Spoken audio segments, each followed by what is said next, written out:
Hello, my name is Dr. Timothy Salati. I'm the Chief Scientific Officer of Global Lyme Alliance, a 501c3 nonprofit that funds Lyme disease and other tick-borne disease research around the world. Today, I'm really excited to be interviewing Dr. Shelley Adamo, a research scientist and professor in the Department of Psychology and Neuroscience at Dalhousie University in Halifax, Nova Scotia. Last summer, Dr. Adamo published a fascinating study about the ability of essential oil from balsam fir trees to kill black-legged deer ticks that transmit the Lyme disease-causing bacteria Borrelia burgdorferi. And Dr. Adamo is here with me today to tell us more about her discovery. Thank you. So what I'd like to do is ask you about how you determined that balsam fir needles could kill ticks, and in particular, why does it seem to only work or work better under very cold temperature conditions?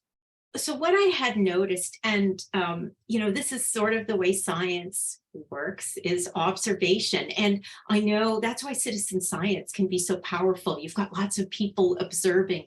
So I was observing, and I just noticed that I didn't see a lot of ticks coming out in the early spring under balsam fir, where there were a lot of balsam fir trees. And it was just a hunch. And so I thought, well, let me see. So I brought in ticks into the lab, and then we also had balsam fir needles, and we chopped them up and we put them in an incubator. So it was a winter-like condition for the ticks, and they died. It took a long time to kill them, though. So it didn't kill them right away. It took a few weeks for the balsam fir, for them to be sitting in balsam fir before they died.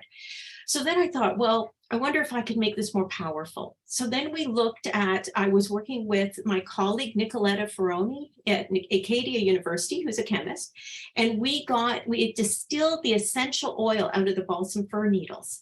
And when I used balsam fir oil, that was a lot more lethal. Now, the problem with essential oils, as probably people know, is that they evaporate. And so at warm temperatures, they disappear. So it still takes a while to kill ticks. So essential oils, particularly at the low percentages I wanted to use, because I was thinking ahead, and I know one of the questions you're going to ask is, where is this going? I wanted to make sure this wasn't going to be lethal to other organisms, or as low lethality as I could get. So I was using very small percentages.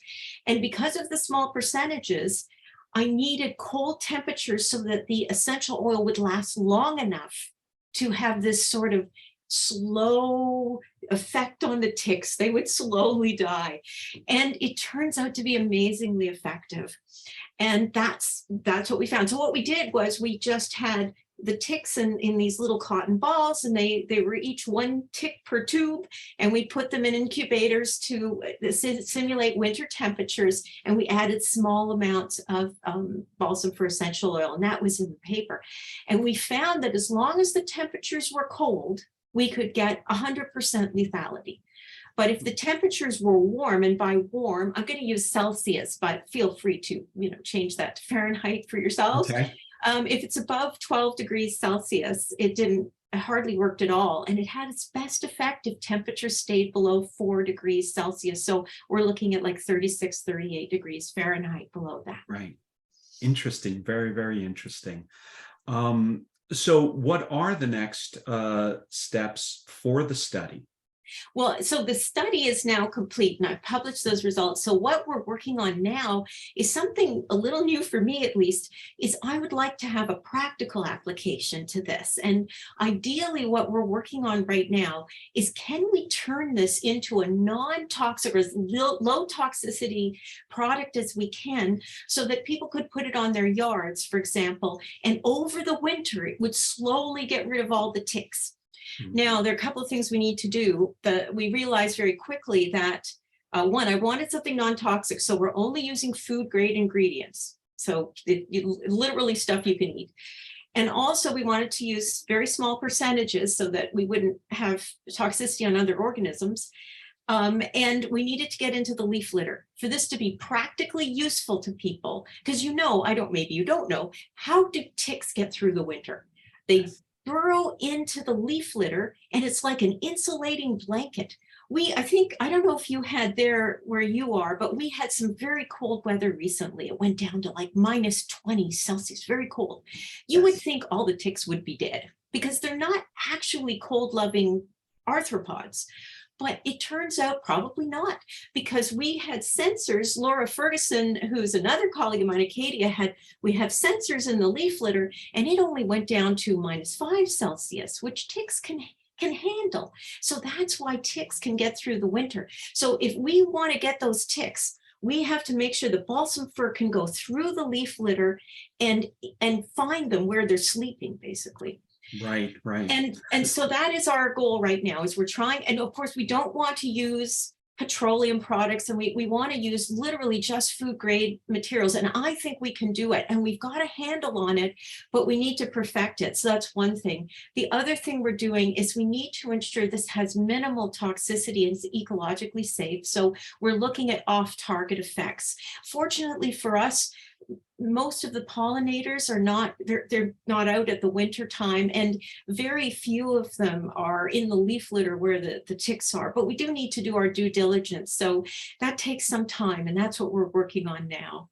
Right. I mean, that's the aspect of your work that I find most intriguing, is the idea that this provides an opportunity to apply an acaricide, something that can kill Yes. ticks during the winter season. You talked about how the ticks can overwinter because they're hiding under the leaf litter. I know from my own research experience that if you don't want the ticks to move around much, if you're using them in the context of a mouse infection study, you keep them on ice. But my own observation this winter, living here in Danbury, Connecticut, is that we've had some relatively warm days, and I've unfortunately had to pull ticks off of myself and off of my dogs that are playing around in the backyard because the ticks become active again. And that's something that's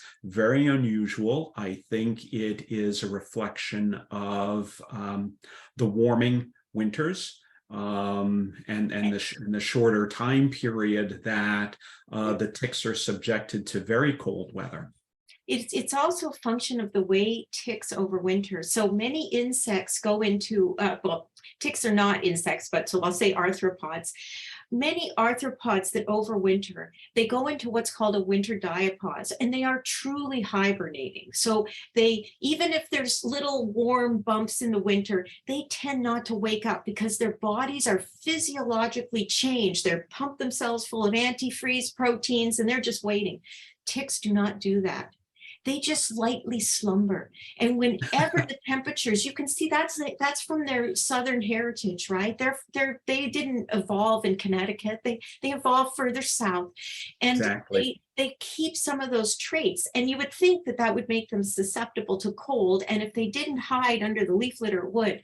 But what it does mean is they are opportunistic. So as soon as temperatures go above, I'm trying to convert in my head, about 4 degrees Celsius. It's got to be like 40 32 degrees or degrees so. Fahrenheit. Yes. Yeah, is they wake up. It's easy for them to wake up because they haven't switched their whole physiology. They're in a light sort of behavioral quiescent state, but it's not a true diapause.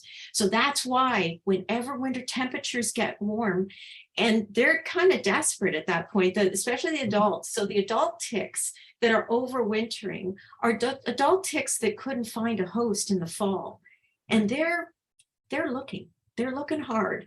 They would rather not get you. They'd rather get a deer because, you know, they're looking for mates as well. They're probably not going to find a mate on you, but they'll Hopefully not. hopefully not. That suggests you have many ticks, which would not. Yes.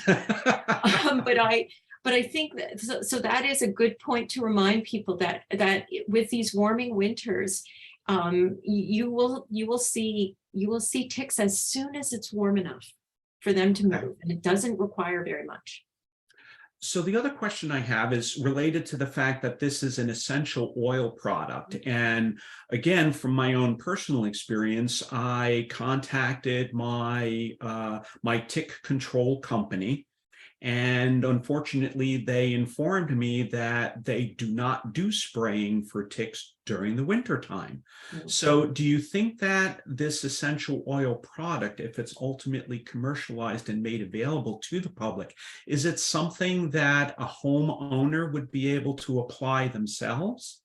I would say yes, but I think probably would be better to let a professional, because they have the high-powered nozzles, which will help these products get into the leaf litter. It's just because of where they are, and they have the specialized equipment. And that combined with, I hope, the formulation we're developing, which helps drag it down below the leaf litter, between the two would probably give you good coverage. No, I think winter is a overlooked, let's say an overlooked season for control. I think it's got a lot of potential. These animals are not moving around very much, which means you have a good chance, once you've saturated an area, that they'll stay there and let this low toxicity product slowly kill them. The other thing about it is that there aren't very many other organisms around, so it can really reduce off-target effects. And the last point is, it's a vulnerable time for ticks. They actually don't like winter very much. They aren't, as I said, they're in this sort of behaviorally quiescent state, but they're not comfortable in the winter, and it's a stress for them. So, if you start piling stressor upon stressor, you can really increase the lethality. And so, unlike maybe some of our native insects, they're more susceptible, and I think more fragile at this point of this season. And I think it's been overlooked as a method of control. Okay. I've got one other question that unfortunately is going to demonstrate my ignorance of chemistry, but the other intriguing idea for me is with an essential oil. It's an oil. It's maybe not as dissolvable in water. So do you think that once applied, the essential oil from balsam fir needles would remain longer in or under the leaf litter, even if you get a rain in the winter, that it wouldn't necessarily wash it away as readily as in the summertime? So what we found is that just plain old balsam fir needles themselves do not really control ticks in the real world situation very well, unless you only got, the reason I was seeing it, it's sort of myself observationally, is because this was right under a balsam fir tree and all the leaf litter was balsam fir. But typically you have a mix, and they will move around. They will search. Ticks will move around for their favorite overwintering site. So they will not actually overwinter under balsam fir needles if that's all there is. They'll move around until they can find their nice maple oak, comfortable, cozy leaf litter. Right. So what we're doing with our formulation is trying to solve exactly that problem. We're going to encapsulate, basically we're working on encapsulating the balsam fir into these little basically food grade capsules that will get into the leaf litter and slowly dissolve. And so they will stay there. And if there's a massive, that's what we need to test, is making sure that with massive rain and snow melt, it won't all get lost in the runoff. And that is something that we need to test. I have some hope, just because of the type of capsules might stick to some of the leaf litter, and so may not be washed away with the rain. But that's because our winters are becoming very, well, at least here in Nova Scotia, wet, because we're going through these cycles, and these cycles include not just rain but snow melt, right? And so it's something that we have to consider, and we are on it. But it's one of the reasons it's a difficult problem, and we are working on it. Right. Well, no, I mean, what you've just related is absolutely brilliant. It's sort of the tick control equivalent of a time release capsule that we might take as humans to treat some condition. Yeah. So, yes. Wow, that's wonderful. I really appreciate your taking the time to tell us more about your fascinating research, and Again, thank you so much for. Yes, and just wish us luck for our success. We're trying to come up with something as non-toxic and cheap as possible so that Absolutely. everyone will have, I hope, reduced experience with ticks and Lyme. Yes, you will be able to count me as a customer. Thank All you right. very much.